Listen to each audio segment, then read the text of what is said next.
నమస్కారం. తెలుగు జ్యోతి ఛానల్ కు స్వాగతం, సుస్వాగతం. ఈ ఛానల్లో జాబిలి 3కు సంబంధించిన ప్రతి పాఠ్యాంశాన్ని 3 వీడియోలుగా చేయడం జరిగింది. మొదటి వీడియోలో పాఠ్యాంశాన్ని, రెండో వీడియోలో పాఠ్య వ్యాకరణాన్ని, మూడో వీడియోలో అర్థాలు, వచనాలు, వ్యతిరేక పదాలు, ఖాళీలు, ప్రశ్న జవాబులతో కూడిన నోట్స్ను కూడా ఇవ్వడం జరిగింది. హాయ్ పిల్లలు, ఇప్పుడు మనం 96వ పేజీలో ఉన్న వేమన పద్యాలు అనే పాఠ్యాంశానికి సంబంధించిన వ్యాకరణాన్ని చూద్దాం. ఇవి చేయండి. మొదటి చూడండి అమ్మా, వినండి, ఆలోచించి చెప్పండి.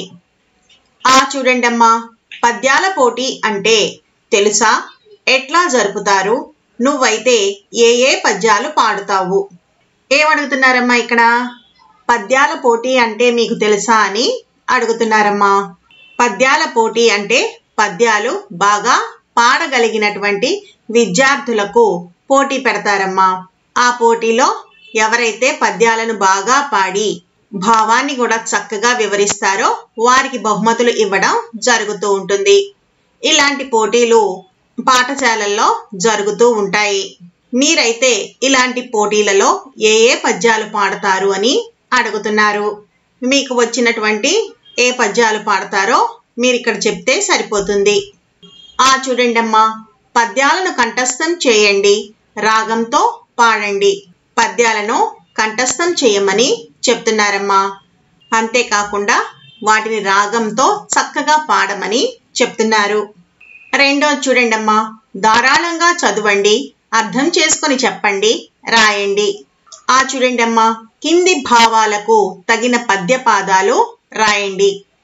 కింద కొన్ని భావాలు ఇచ్చారమ్మా, వాటికి తగినటువంటి పద్యపాదాలను మీరు రాయాలి. మొదటి చూడండి అమ్మా, మంచివాడు మృదువుగా మాట్లాడుతాడు, సజ్జనుండు పల్కు చల్లగాను. రెండవది, ప్రయత్నంతో పనులన్నీ సాధించవచ్చు, సాధనమున బనులు సమకూరు ధరలోన. మూడవది, మనస్సు విరిగితే అతుకలేము, మనసు విరిగేనేని మరి అంట నేర్చునా.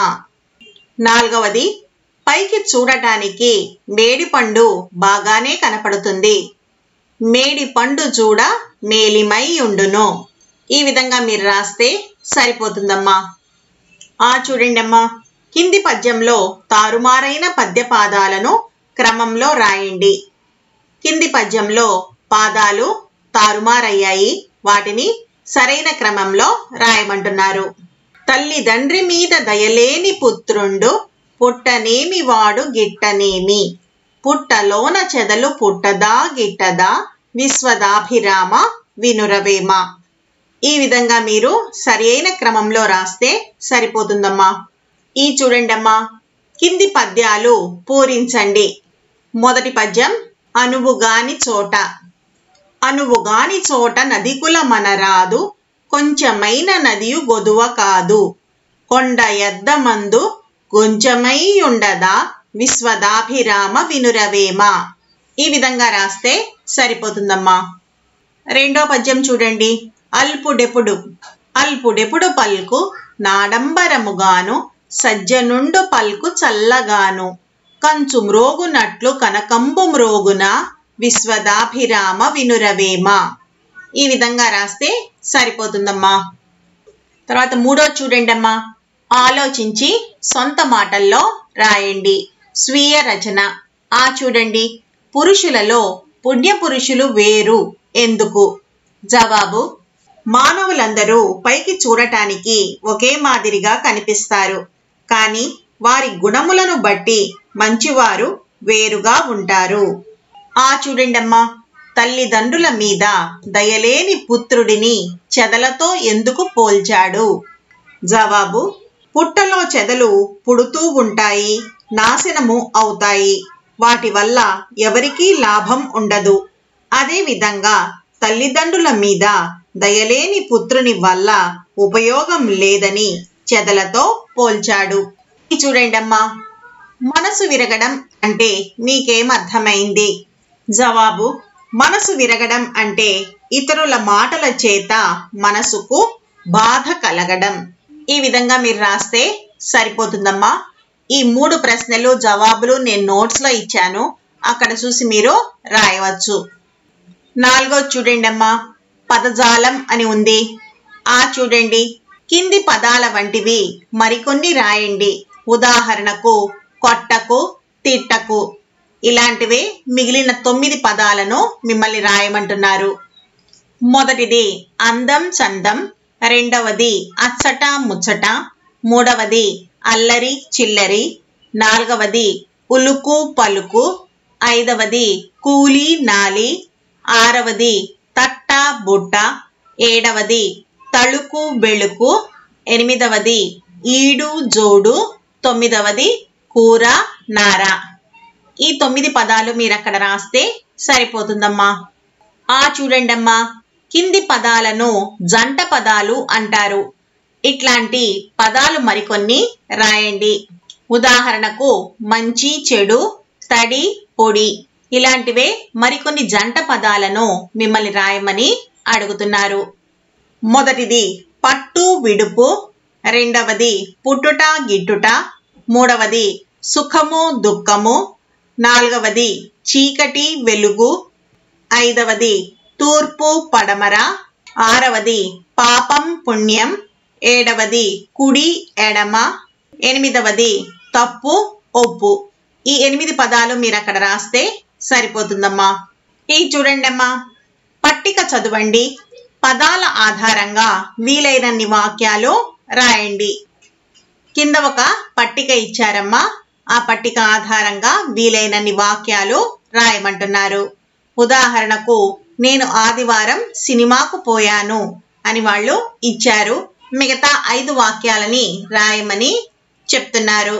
మొదటిది హరి సోమవారం ఊరికి పోయాడు, రెండవది మాధవి శుక్రవారం సర్కస్కు పోయింది, మూడవది అలీ బుధవారం జాతరకు పోయాడు, నాలుగవది జాన్సన్ ఆదివారం బజారుకు పోయాడు, ఐదవది నేను శుక్రవారం ఊరికి పోయాను.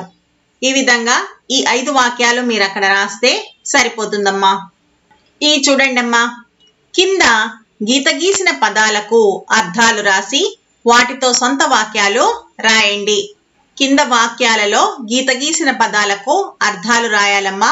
ఆ అర్థాలతో మీరు సొంత వాక్యాలు రాయాలి.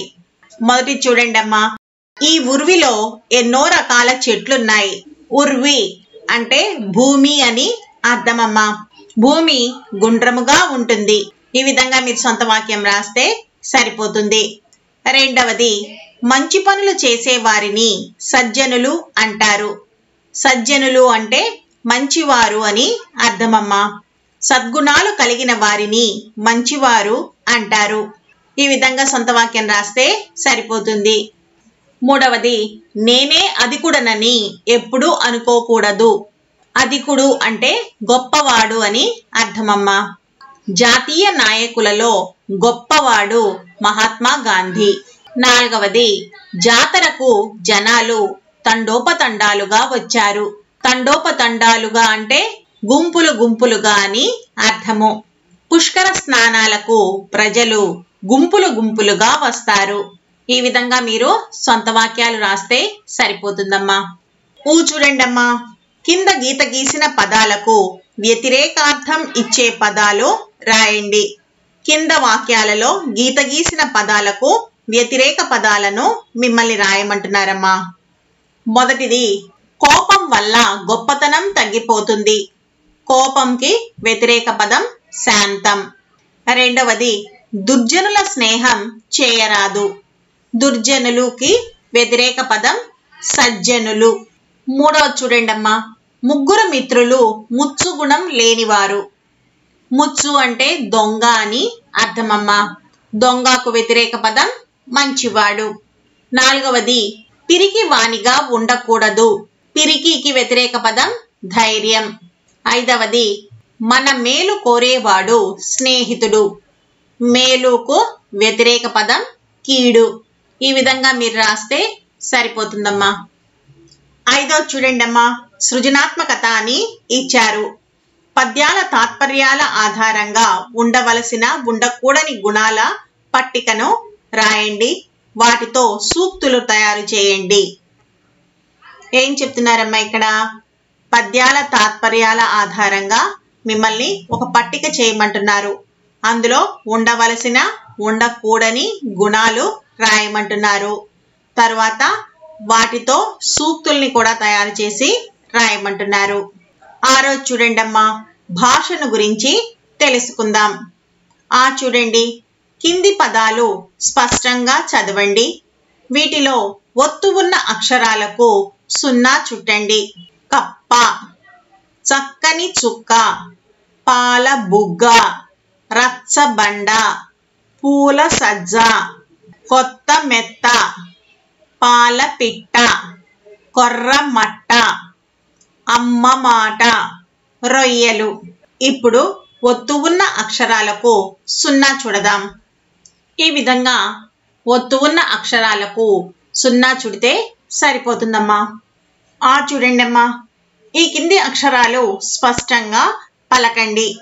ప, ఖ, గ, ఛ, జ, ఠ, థ, ధ, న.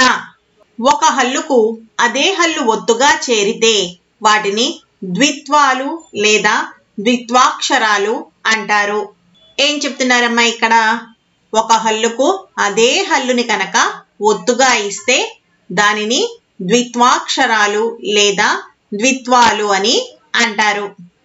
చూడండి, పాఠంలోని ద్విత్వాక్షర పదాలు రాయండి. మీకు తెలిసిన మరికొన్ని పదాలు రాయండి. కింద 12 ఖాళీలు ఇచ్చారమ్మా. వాటిల్లో పాఠంలో ఉన్నటువంటి ద్విత్వాక్షర పదాలను మరియు మీకు తెలిసిన మరికొన్ని ద్విత్వాక్షర పదాలని కూడా రాయమంటున్నారు. మొదటి చూడండి అమ్మా, సజ్జనుండు. రెండవది పుట్ట. మూడవది తల్లి. నాలుగవది గిట్టద. ఐదవది పొట్ట. ఆరవది విప్పి. ఏడవది గొప్పవాడు. ఎనిమిదవది ముమ్మారు. తొమ్మిదవది ఒక్కడు. పదవది మనస్సు. 11వది చల్లగాను. 12వది తీయనుండు. ఈ 12 పదాలు మీరు అక్కడ రాస్తే సరిపోతుందమ్మా. ప్రాజెక్టు పని అని ఉంది చూడండి అమ్మా. శతక పద్యాలు సేకరించండి. నచ్చిన పద్యాలు రాసి తరగతిలో చదివి వినిపించండి. గోడ పత్రికలో ప్రదర్శించండి. ఏం చెప్తున్నారమ్మా ఇక్కడ? శతక పద్యాలను సేకరించమంటున్నారు. అందులో మీకు నచ్చిన పద్యాలను రాసి తరగతి గదిలో చదివి వినిపించమంటున్నారు. తరువాత వాటిని గోడ పత్రికలో ప్రదర్శించమని చెప్తున్నారు. తరువాత వీడియోలో ఈ పాఠ్యాంశానికి సంబంధించిన అర్థాలు, వచనాలు, వ్యతిరేక పదాలు, ఖాళీలు, ప్రశ్న జవాబులతో కూడిన నోట్స్ను చూద్దాం. ఈ వీడియో మీకు నచ్చినట్టయితే లైక్, షేర్ మరియు సబ్స్క్రైబ్ చేయండి. కొత్త వీడియో నోటిఫికేషన్ కొరకు బెల్ ఐకాన్ను ట్యాప్ చేయండి.